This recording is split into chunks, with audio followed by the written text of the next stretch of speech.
Abonnez-vous et cliquez aussi sur la petite cloche de notification pour ne rien rater de nos prochaines vidéos. N'oubliez pas de partager aussi la vidéo et de la liker. Afrique N24.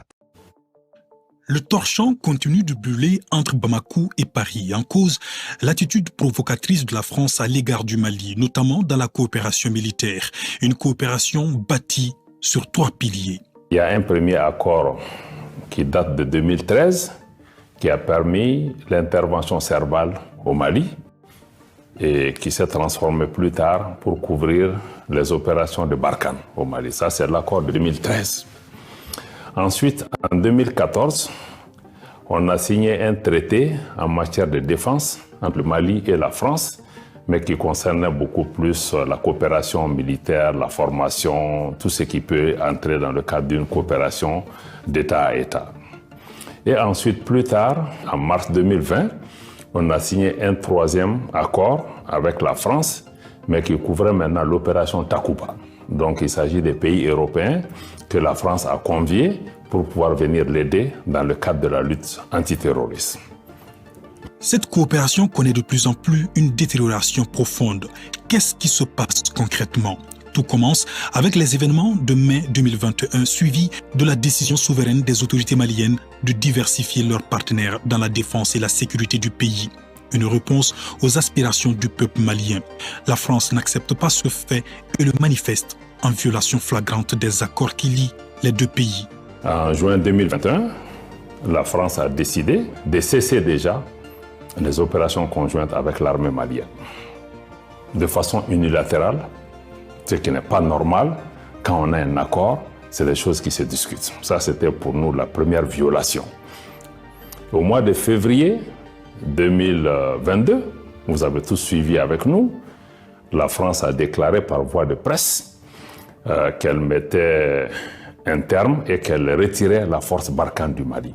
Sans concertation préalable, sans préavis, décision tout à fait unilatérale, sans au moins discuter avec le Mali comment ce retrait va se mettre en place, comment ça va s'organiser au moment où nous sommes tous pleinement engagés dans le cadre de la lutte antiterroriste. Au-delà de tout ça, le gouvernement a identifié près de 50 violations de notre espace aérien.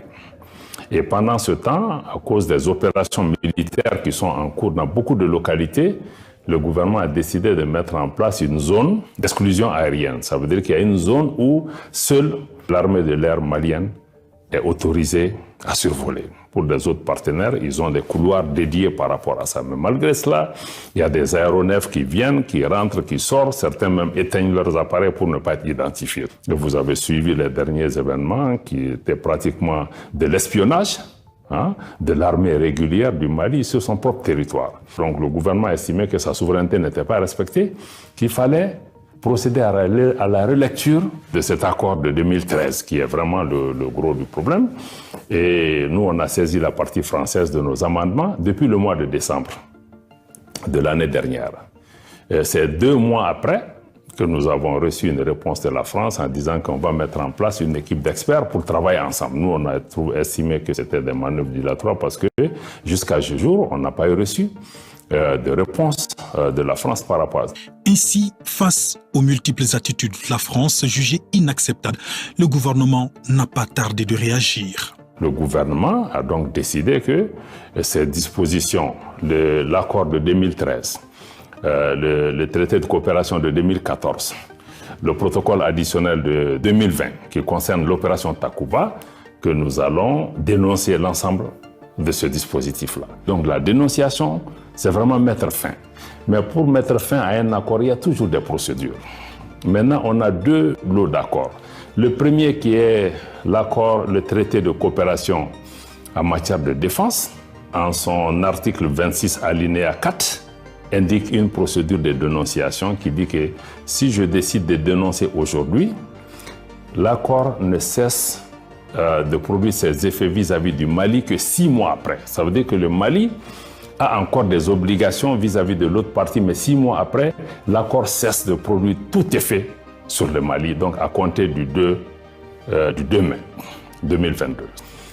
Maintenant, l'accord qui concerne Barkhane et l'accord qui concerne Takuba, il a été mis fin déjà par rapport à cela. En clair, plus d'accord de coopération militaire entre le Mali et la France.